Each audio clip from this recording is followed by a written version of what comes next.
Hey guys, it's Willow and welcome back to my channel. I'm back again with yet another Draw With Me. Sorry about that, but I promise more exciting ideas are coming soon, hopefully.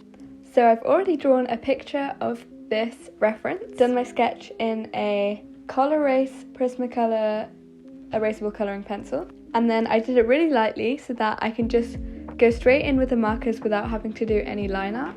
This works better for me because line art is something I need to improve on, and usually if I draw the sketch I'll like it, and then if I do the line art I'll end up messing up and then I'll just be demotivated to colour it in. Also, I can't colour inside the lines, and I know that's a really easy skill to do, but on different paper the markers spread out more, so it always tends to go out of the lines.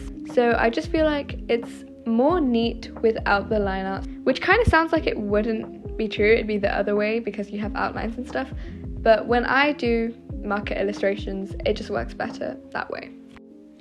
But lots of the time I end up going back either with fine liners or biros, but usually with coloured pencils, because I just love using markers and coloured pencils together because I like combining texture with the flat colours, and also it's really easy to get more details with coloured pencils if you don't feel like your shading has enough depth. The last video I made, I was doing a spread using brush pens and biro and stuff, but these aren't the same pens, obviously. These are Ohuhu alcohol markers. If you don't know, I'm using the 48 regular colour set, the pastel set, the old one, and I also have some skin tone markers as well.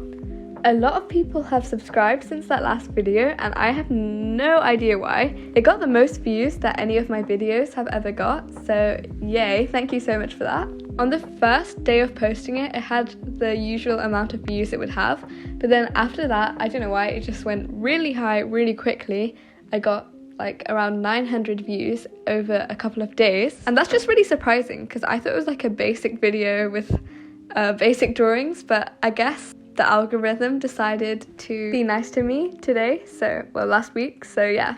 That really motivated me to make this video actually, because we're so close to 400 subscribers and I don't want to lose that traction. But anyway, that's enough about my channel, let's talk more about the drawing. Colouring in the jumper or sweater, whatever you call it, was really nice because I could just use colours to block out the basic colours without having to go into too much detail. Apart from in some places where I did actually add a lot of detail. I really like the contrast of the simple stripes and then the smaller patterns. And it didn't take that long to do because, the nibs are big and stuff. It wasn't drawing delicate details or anything. So basically what I'm trying to say is that it was quite simple to do, but I think it was really effective, and I think it looks just like the real one, but in a more stylized way. One thing that was hard to do was make the skirt, the bag and the jumper different shades of brown. In the reference you can differentiate them quite clearly, but the colour changes are still really subtle, and I don't have that many brown markers, so it was a challenge to get them to all look like clearly different things, but I think I got there in the end by layering and stuff. I like it when the markers make that texture you can see on the skirt because it really reminds me of fabric, which is obviously a good thing for this drawing. And it looks quite good on the bag as well. I don't think the jumper actually looks like wool or whatever it's made out of yet, but it does come together in the end a bit more, I think.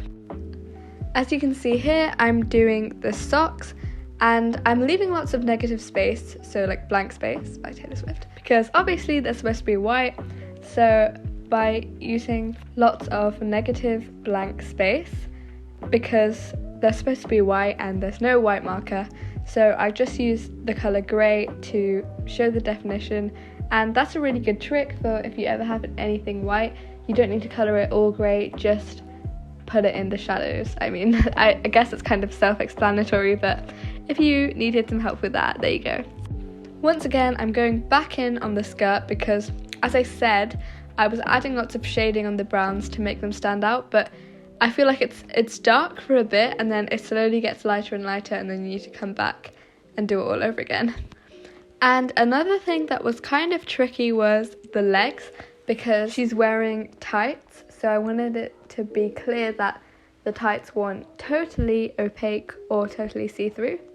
And I wasn't really sure what colour to use for them because none of my markers were 100% matching, so I just used a merge of different ones.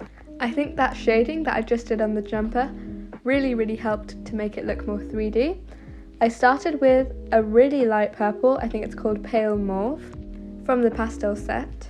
And I use that where there's light shadows, so like where the jumper curves a bit more. But if you're going to use that colour, I'd say to be a bit careful about not overusing it, because if you use light colours on dark colours, sometimes it can kind of suck the ink up, which has happened many times, especially when I was learning how to use markers.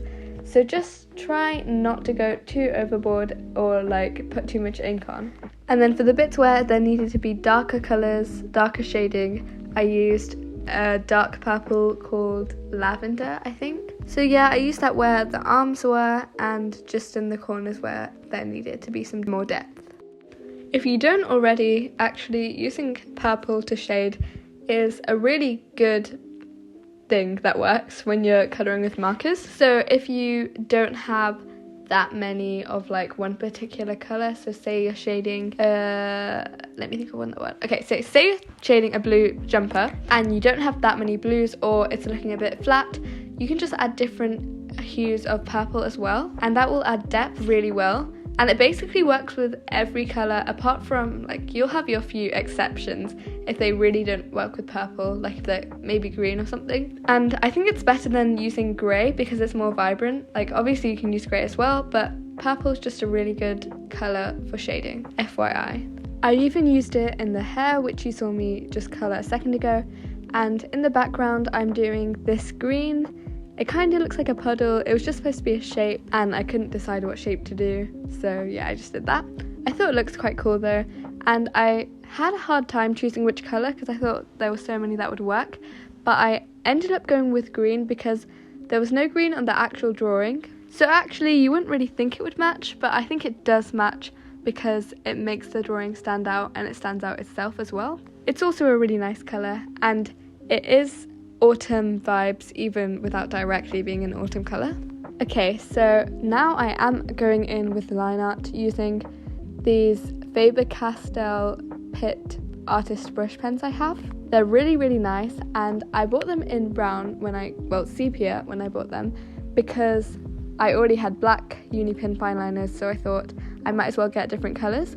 And it was such a nice, such a useful purchase because I always use them when I need a softer look. I use them a lot when we do art in school as well, and they're just really nice, to be honest. So I used the brush nib, which is also really nice because that way you can get line variation without having to try too hard.